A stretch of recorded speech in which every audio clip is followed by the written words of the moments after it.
नाम था ढोलकपुर। बड़ा ही शांत और सुंदर गांव था। लोग हमेशा खुशी से झूमते थे क्योंकि उस गांव में रहता था महाराज रायस्टार, जो अपने गांव के लिए एक शेर था जो कभी अपने लोगों के साथ गलत होने नहीं देता था। लेकिन उस गांव में छुपा था एक डरावना राज, एक राज जो सबके दिल में था पर जुबान पे नहीं। गांव के बीच एक सूखा हुआ पेड़ था जिसे लोग कहते थे श्रापित पेड़। ना कोई उसके पास जाता, ना कोई उससे आंख मिलाता। हर पूर्णिमा के अगले दिन उस पेड़ के नीचे एक लाश मिलती थी।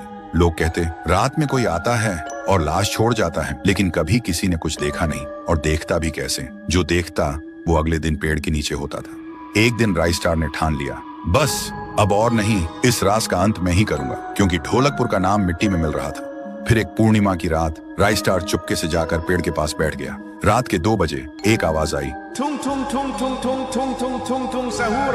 और फिर वो पेड़ भूत में बदल गया। वो भूत कुछ अजीब सा था, एक भयानक शैतानी हंसी वाला चेहरा, आंखें बड़ी बड़ी। वो पेड़ चल के एक घर के गेट को जोर जोर से खटखटाने लगता है। तभी एक आदमी डर के मारे आवाज सुन के बाहर निकलता है। वो भूत अपने लकड़ी जैसे हाथ से एक ऐसा थप्पड़ मारता कि उसकी सांस वहीं थम जाती है और उसी जगह उस लाश को ले जाता है और वापस फिर से पेड़ बन जाता था। देखते ही रायस्टार का दिल कांप जाता है, पर वो कुछ बोलता नहीं।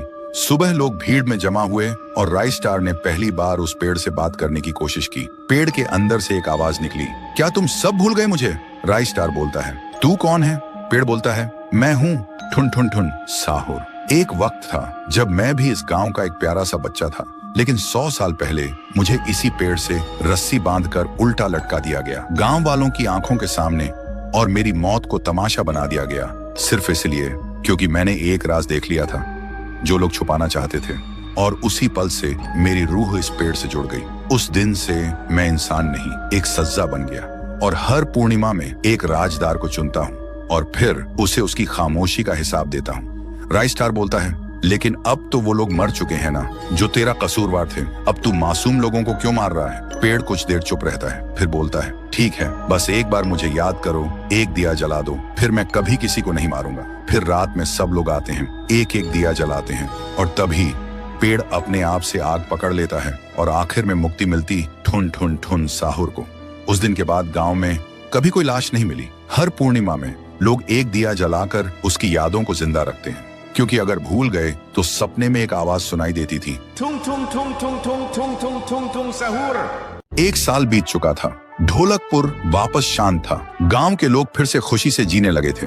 हर पूर्णिमा को लोग एक दिया जलाकर ठुन ठुन ठुन साहुर को याद करते थे। पर एक रात कुछ ऐसा हुआ जो फिर से सब कुछ बदल के रख दिया। लाशें फिर से मिलने लगी। हर 2 दिन बाद किसी न किसी के घर के सामने एक कटी हुई लाश पड़ी होती। गांव फिर से कांप उठा। एक दिन सब लोग महाराज के पास पहुंचते हैं और रो रो कर गांव की घटनाओं के बारे में बताते हैं। रात को महाराज 2 सेनापतियों से कहते हैं, जाओ और खोजो इस कांड के पीछे कौन है। लेकिन सुबह सिर्फ उनकी लाशें लौट कर आईं। एक का सिर था ही नहीं, दूसरे के पैर कट चुके थे। महाराज समझ गए कुछ तो लौट आया है, कुछ जो सिर्फ मौत का खेल खेल रहा है। और फिर कहते हैं, अब इस जंग का सामना मुझे ही करना होगा। उसी रात महाराज चुपके से गांव में आते हैं और एक पेड़ के पीछे खुद को छुपा लेते हैं। और ठीक रात के 2:30 बजे अचानक कहीं से धुआं छा जाता है और उस धुएं के अंदर से एक आवाज आती है,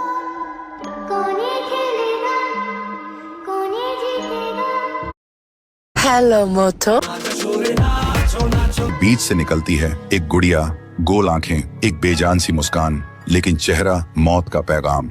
वो गुड़िया एक घर के गेट तक जाती है और बच्चों जैसा एक गाना गाने लगती है। उसके गाने की आवाज सुनकर एक आदमी बाहर आता है और अगले ही पल वो गुड़िया उसका सिर चबा जाती है। वो आदमी तड़प तड़प के वहीं जमीन पर गिर जाता है। महाराज सब कुछ देखते हैं, उनकी आंखें भर जाती हैं। उन्हें समझ आ जाता है इसके सामने जाना मतलब खुद का अंत लिखना है। अगली सुबह गांव के लोग इकट्ठा होते हैं। महाराज कहते हैं, ये पिछले भूत से भी ज्यादा डरावनी है। इसे सिर्फ वही हरा सकता है जो मौत को पहले ही हरा चुका है। और फिर एक पूर्णिमा की रात सब लोग दिया जलाकर पुकारते हैं, आप वापस आइए, आपके बिना ये गांव जिंदा तो है पर जीने जैसा नहीं। तभी एक आवाज गूंजती है, थुंग थुंग थुंग थुंग थुंग थुंग थुंग थुंग थुंग सहूर। और उसी देह की आग से एक जलता हुआ पेड़ बनने लगता है और उसी पेड़ में से ठुन ठुन ठुन साहुर निकलता है। तभी फिर से वही धुआं छा जाता है और उसके साथ ही एक आवाज, सब लोग घुटनों के बल गिर जाते हैं और कांपती आवाज में बोलते हैं, हमें बचाइए, वो आ गई है। ठुन ठुन ठुन साहुर एक जोरदार जंप करता है और सीधा उस धुएं में घुस जाता है और शुरू होती है एक आखिरी जंग ठुन ठुन ठुन साहुर और गुड़िया की। जमीन कांपने लगती है, आसमान से बिजली गिरती है और जब धुआं हटता है तो दिखाई देता है गुड़िया बिखर चुकी थी, हाथ अलग, सिर अलग, पैर अलग। और तब से गांव में फिर से एक नई सुबह हुई। महाराज मुस्कुराए, गांव वाले जीने लगे और उस दिन के बाद ठुन ठुन ठुन साहुर सिर्फ एक भूत नहीं रहा, गांव का रक्षक बन गया। लेकिन उसी रात कुछ ऐसा हुआ जो किसी को भी पता नहीं चला। गुड़िया का सिर, हाथ, पैर अपने आप जुड़ने लगे थे और फिर वो वहां से चली गई। तो लगभग 150 साल पहले की बात है। ढोलकपुर गांव के एक कोने में एक परिवार रहता था।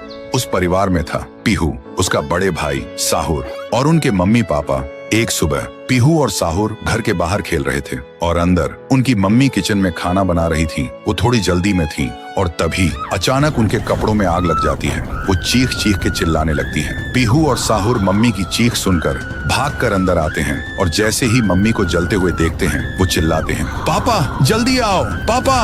पापा भागकर आते हैं लेकिन मम्मी को बचाने के लिए जैसे ही हाथ बढ़ाते हैं उनके कपड़ों में भी आग पकड़ लेती है और कुछ ही सेकंड्स में दोनों जलकर राख हो गए। पीहू और साहुर सिर्फ देखते रह गए, जैसे पूरी दुनिया ही खत्म हो गई हो। अब पीहू घर में अकेली रहने लगी और साहुर हर दिन खेतों में काम करता, सिर्फ इसलिए ताकि उसकी बहन भूख से ना रहे। एक पूर्णिमा की रात थी।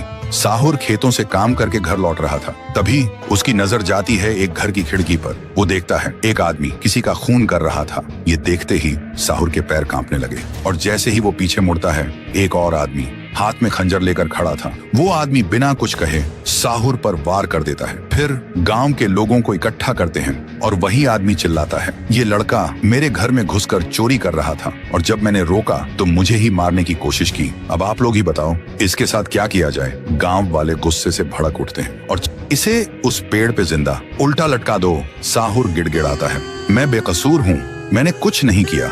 लेकिन गांव के किसी ने भी उसकी एक ना सुनी। उधर उसकी बहन रात भर उसका इंतजार करती रही और सुबह जब वो उसे ढूंढने निकली तो देखती है उसका भाई गांव के बीच वाले सूखे पेड़ से उल्टा लटका हुआ है। ये देखते ही पीहू टूट जाती है, जोर जोर से चीखने लगती है और उसकी चीख पूरे गांव में गूंज जाती है। फिर गांव वाले पीहू को भी चोर का बहन कहकर गांव से निकाल देते हैं और तब से साहुर की आत्मा उस पेड़ के अंदर समा गई थी और पीहू गांव के बाहर एक झोपड़ी में रहने लगी थी। रोज एक पेड़ के नीचे बैठकर भीख मांगती थी लेकिन कोई भी उसे कुछ भी खाने को नहीं देता था। वो बस भूखी पेट पेड़ के नीचे लेटी रहती थी। साहुर भी अपनी बहन का दर्द महसूस कर पाता था लेकिन वो कुछ नहीं कर सकता था। फिर एक दिन पीहू रास्ते में खाना मांग रही थी और तभी एक नशे में चली गाड़ी ने उसे कुचल दिया था। तब से पीहू एक भूखी आत्मा बन गई जो हर गांव में भटकती थी, सिर्फ एक ही बात कहकर, मुझे भूख लगी है। ये सब याद करते ही तुंग तुंग तुंग साहुर की आंखों से